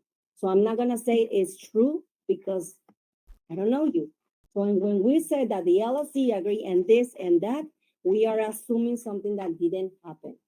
So I hope we keep that clear and we can move forward. Mr. Rolando raised his hand. Go ahead, because we took more than 20 minutes Yeah, here. I just want to move forward, man. I have a lot of stuff going on. Can we Thank just move you. forward, please? Thank you. I Okay. just want to. So, Go ahead, Dr. so Lopez. for me, at the end of the day, maybe what I'm hearing is that we have to revisit our bylaws because there isn't clarity around responding Those or not. items, So we yes. have to be, and I think even the way the bylaws are written is a little bit in the gray. So I think Mhm. we need to address this, maybe put it on the agenda for the next meeting to go and look at our bylaws and maybe run them again through the law department to make sure that they're clear and concise. And just to clarify, it was not the LSC, it was Director Ford was present when she Mhm. said, don't respond. At the end of the day, the recordings, I mean, that meeting wasn't recorded, but every meeting, whether the comments or the emails are made public and part of the minutes, the recordings are on the school website. Why did we not say, with all due respect, Mrs. Ford, he can respond? She said we're all a new LSC and we're still learning and going through training. That was at the end, we have to acknowledge that all of us are new to this LSC. Well, I am, you are, and that she acknowledged that we still have to complete our trainings to make sure that we're Mr. all. Keyless isn't new. How come we didn't say to Mrs. Ford, with all due respect, he may respond? It's true. It's true. I accept that. So I think that with all this going on, I think we should. I don't know how we can suggest for this to be private. Okay. If you know it's not true, don't take it No, personally.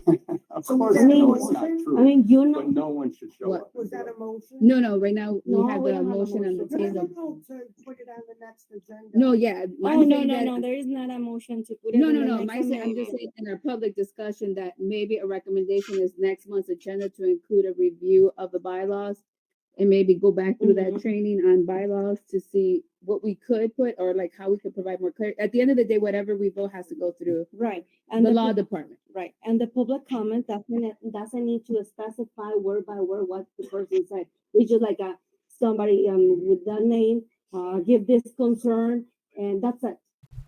That's all. Now, to revisit these bylaws, would that be something that we can do privately in a closed discussion, or is that something that we have to do public on a next monthly meeting? It has to be public. Okay. For that reason, I just bring 2 items to keep the bylaws clear, at least those 2 items.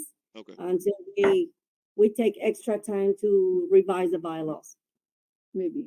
So close discussion? Okay, close discussion, roll call for vote, please.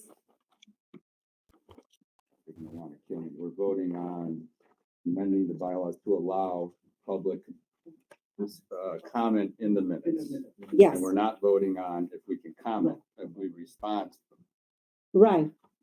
We could do that in. the next meeting. It's just to add for public participation and or as part of our minutes. Dr. Vilches, I'm gonna abstain so that, because I think we need to review all the bylaws and really be more thorough, because I Okay. feel like we're all, yeah. So just for more clarity, I think I'm gonna abstain just for the fact that we need to review all of our bylaws I again. think that's excessive. I I respect that. appreciate that. Ms. Lopez, I vote in favor. Mr. Keelis. Aye. I also abstain. Mr. Cox. Ms. Dunn, Abstain. Mr. Rodriguez. I vote no. Whoa. It's his vote. Respect that. No, I'm down. with Ms. Mr. Dunn, you Rodriguez. abstain, I'm sorry. Yeah, I did. You did. No, I respect it highly. Ms. Merlos, Abstain. Ms. Vanessa Ortiz, I abstain.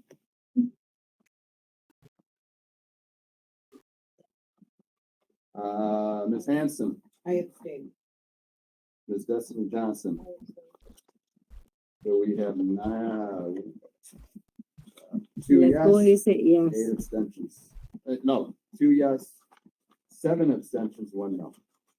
Motion didn't pass.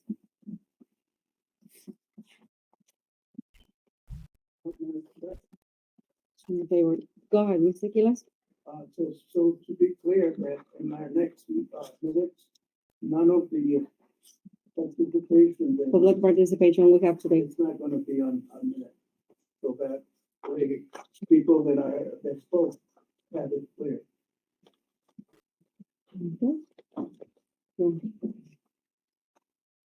So for those are online, the motion didn't pass, and that means that whatever anyone bring to the LSC today is not going to appear in the minutes. Next item in the agenda. It's fundraising. Right? And we have a guest speaker. It is Elizabeth Perez. Hi, thanks for having me. My name is Beth Perez. I'm the National Honor Society advisor, and I was coming to you to ask if we can do a fundraiser selling candy, chips, and the students want to sell carnations to students. I spoke with Dr. Vilches about doing this outside of the lunchroom in order to help offset the cost of our awards and graduation materials for our club. Any questions for me? Okay, in order to make Okay, in order to make to go to discussion as an LLC member has to present a motion. So make the motion to accept her proposal. I second it. Hanson, right? Ms. Hanson. Hanson? Yes. Thank you.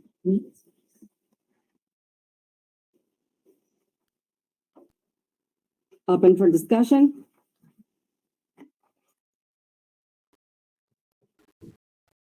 Any questions? I actually have a question. Go ahead, Mita. So just because we've gone through this already with athletics, so how is this different? And I'm all for letting this happen. I'm not against this at all. But then how is it, would it be fair then that we let the athletic teams sell chips and candy at their events? Like, how is this different? Like, I feel like it's a double standard, like we're giving them the okay, and I'm for this, I'm not against it. I'm for letting them do it, but can we then also do the same things for the athletics when they want to sell chips and stuff at their, events. The reason they didn't Okay, sell, I mean, the question is to me. It's The question is to the person who presents, what are they gonna do, or the question is to the principal? okay, the questions to the principal. yeah, Okay. so the reason why they weren't gonna sell, it was on the table was because of the manpower. So having two people already manage the ticket sales, there was not gonna be anyone to really manage the sale of concessions, go buy the stuff, execute on having the table. So it's already hard enough. So the focus was to get the two people that are gonna run the ticket sales. And it's something that they said they would explore once they had it could be on the table again. It's just Ms. Russo could speak at a later time about like it's difficult to get a lot of people to volunteer with the number of games and so once they have a better handle of the ticket sales, then they can introduce the concession, but that requires its own team.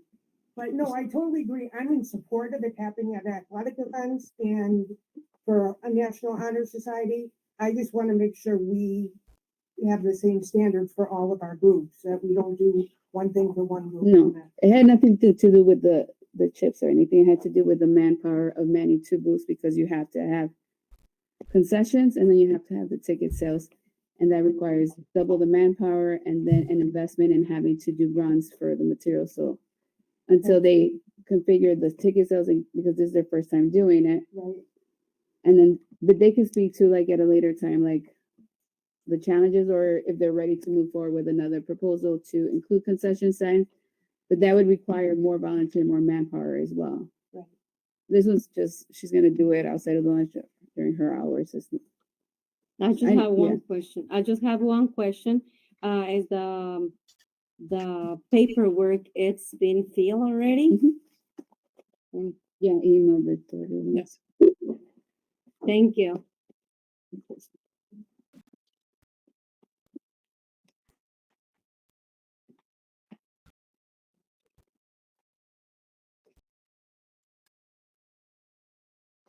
Okay, the document is in order. If anyone wants to see it? LSC members wants to go over and see it? Okay. Since in order. There is any more questions? To Ms. Elizabeth, okay. Ms. Perez? There is any more other questions to Ms. Perez from the LSC members? No? Okay, close discussion. Roll call for vote, please. Dr. Vilches, Yes. Ms. Lopez, Yes. Mr. Keelis, I vote yes. Mr. Cost? Yes. Ms. Dunn? Yes. Mr. Rodriguez? Yes. Ms. Merlos? Yes. Ms. Vanessa Ortiz? Yes. Ms. Hanson? Yes. Ms. Destiny Johnson? Yes. 10 yes, 0 no, motion passes. Motion pass. Can I sign it now? Thank you.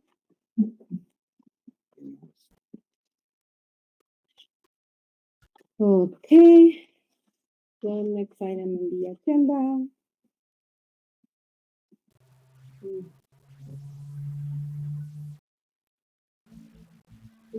Is the guest speaker, Mr. Davis. Oh, he presented. LSC members can, an LSC member can present the motion, please? Second. No, nobody has presented the motion yet. I present the motion for fundraising to approve SNAP raise. Cadets will collaborate with family and friends to donate and purchase items to support the financial needs of the JROTC program.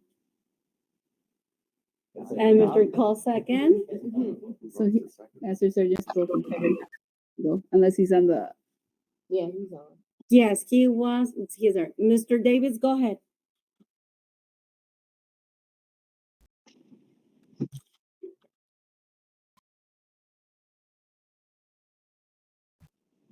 Yes. So this fundraiser is pretty simple. No money changes hands from me to anyone else. It actually goes straight to the school.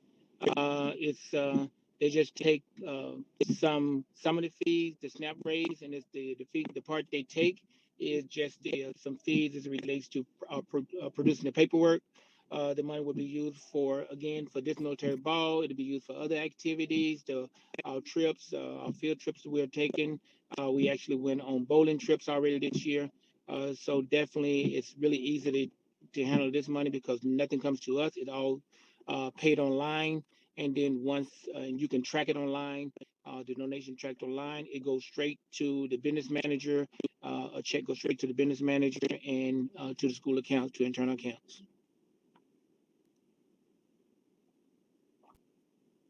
Thank you. Open for discussion. Any questions? Okay, no questions. Close discussion. Roll call for vote. Dr. Vilches, Yes.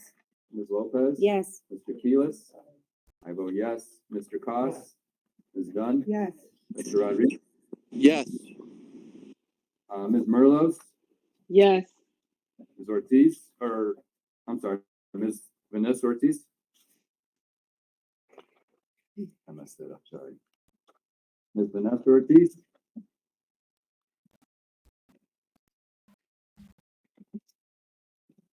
Back to her, Ms. Hanson. Yes. Ms. Johnson. Yes. Mr. Johnson. Otra vez, Vanessa Ortiz.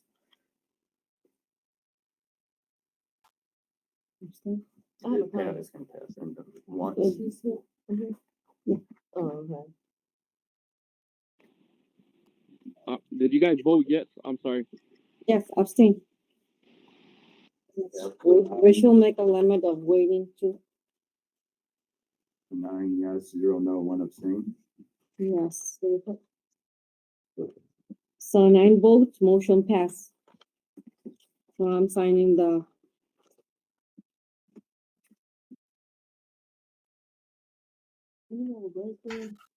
Yeah, she's talking. Mhm. With my dog.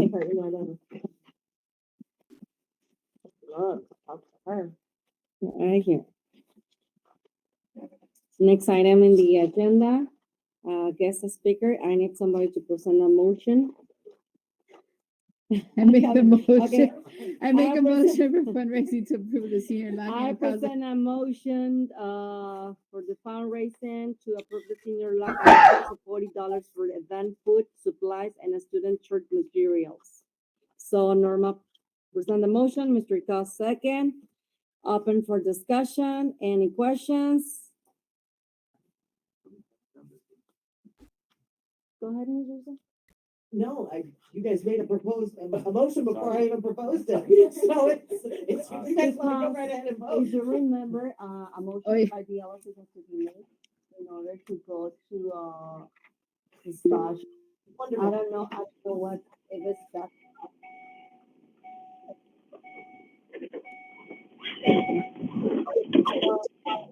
No, what's the fair? I didn't understand what was happening.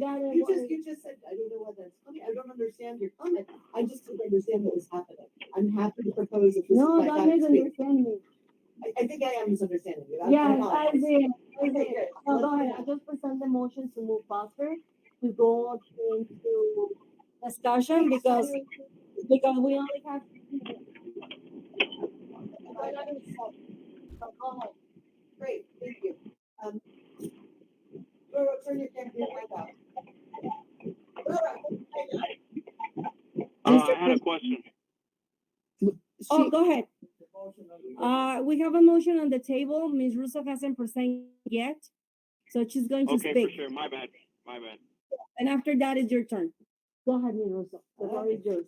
So this is really not a fundraiser as much as it's just the bringing back of an event that we used to have all the time. In 2006, Oh. the first time we had this event, it's a senior lock-in. It is an overnighter in the building with the senior class. And we had this event continuously until 2019, and in 2020, COVID shut it down. We would like to be able to bring this event back. It has been in the past one of the most popular and memorable events that our seniors have had. It is an exciting time and they remember it forever. I'm not looking to make any money off of this, but we were told that in order to collect money from students, we need to propose it as such. And that is why I'm bringing it before you now. We're asking that the cost be $40. Back in 2019, it was $30. As we all know, the price of everything has gone up. So I have included, for those of you who have my original handout, it's on the second side. The cost as of 2019, we buy the students their breakfast. We get them dinner from Jimmy John's and we get them pizza. We ordered a ton of water, which We never order enough. That's something we have to continuously get. We ordered all that chips, water, etc., all the snacks from Sam's Club. And then we ordered t-shirts for them basically that say I survived the lock-in, and they're super cool. Mr. Edwards always gets us the greatest designs for those. So our anticipated cost comes to $40. We will not make an extra penny off of this, and nor do I want to. I simply want to spend every penny we can on making it a great event for the seniors. So I'm asking that we be able to begin this tradition over again in 2023. Thank you. Mr. Rolando? So I had a question about all this. So and Ms. Russo kind of like said in the beginning, but pretty much events like this, they're not really fundraisers, they're events. Are these events, are we supposed to propose them at the LSC meetings, or are these just items that we can discuss with our principal or admin team? Because I feel like we're not making anything out of it. It is going into internal accounts. The money is going through our clerks or main office. So would that be something that we need to bring to the LSC meetings, or is that something can we just keep in house? I mean, essentially, you guys see already our internal accounts, so nothing would be going out to any of the staff members, if you get what I'm saying. Yeah, in order for us to be able to collect money from students to put into the internal accounts, there has to be a fundraising accounting proposal, and then there has to be a report of how the money was spent. So it is a requirement in terms of, for budgeting purposes, it does have to go through LSC because there's a collection of money that's going to be collected and entered into internal accounts. So it has to be approved by the LSC. So even though we already got budget lines already in set for that from previous years, we still have to make the motion to make that budget line to receive money for that? That is correct, yes. Okay, thank you. So we're fine? So no more questions? Close discussion, roll call for vote. Dr. Vilches, Yes. Ms. Lopez, Yes. Mr. Keelis, Mr. Yes, Mr. Cost, Yes. Ms. Dunn, Yes. Mr. Rodriguez, Yes. Ms. Murray, Yes. Ms. Vanessa So yes, Ortiz, too. Yeah, agree. Yes. Ms. Hanson, Yes. and Ms. Johnson. Yes. 10 yes, 0 no. So motion pass. We have green light to do that. Next item in the agenda is just final thoughts. If anyone wants to say something, this is the time. Happy Valentine's Day, everybody. Happy Valentine's Day, everybody.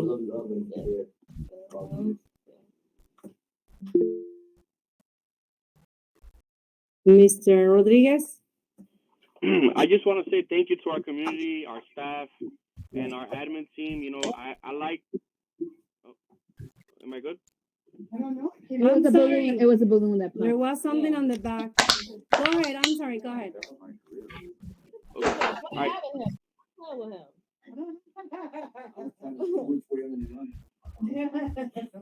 Go ahead, Mr. Rolando. Okay, so I wanted to say thank you to everybody that's been we've been working together on a lot of things in the school. We just moved our gaming lab from the 3rd floor to the 2nd floor, so this is our 3rd move in 3 years. So but I mean, we just remodeled it. It's more like our kids got involved, so I just want to thank everybody that was part of that. Our kids are awesome. We showed them how to paint. We showed them how to wire some computers. And Dr. V she was on our back, trying to making sure that we get this done. So, but I just want to say thank you to everybody. You guys are doing awesome. And I just want to leave on a positive note. I'm kind of sick of all this negativity. It's honestly stressing me out. I'm sick of it. But at the end of the day, I just want to move forward. I want us to be a happy LSC. I know it's not going to happen. It's unrealistic. But I want us to be successful and to do great for our kids and our staff. So, thank you. A big thanks Thank to you. everyone who joined the LSC on the computer and here. I just want to say thank you for the time and space. So, Anyone else? Thank you for everybody. God bless you. Well, just that sometimes we have to disagree to come in an agreement.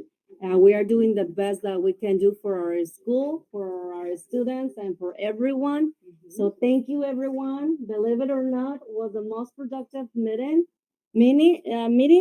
It's only 7:01, and we are adjourning our meeting. now you so I haven't presented the motion yet. Oh, I was gonna stop. So with that said, I present the motion to adjourn our meeting officially. It's 7:01. I Mr. second. Second, open for discussion. Close discussion, roll call for vote, please. Dr. Vilches? Yes. Ms. Lopez? Yes. Keelis? I say yes. Mr. Cost? Yes. Ms. Dunn? Yeah. Mr. Rodriguez? Yes. Ms. Merlos? Yes. Vanessa Ortiz? Yes. Ms. Hanson? Yes. Ms. Johnson? Yes. So 10 votes? 10 yes, 0 no. 10 votes. Motion passed. Our meeting is adjourned. Thank you, everyone. Have a good night. Bye, guys. Good night. Good night. Have a blessed night. Sleep well. Valentine's Day. So we're done. Thank you, everyone.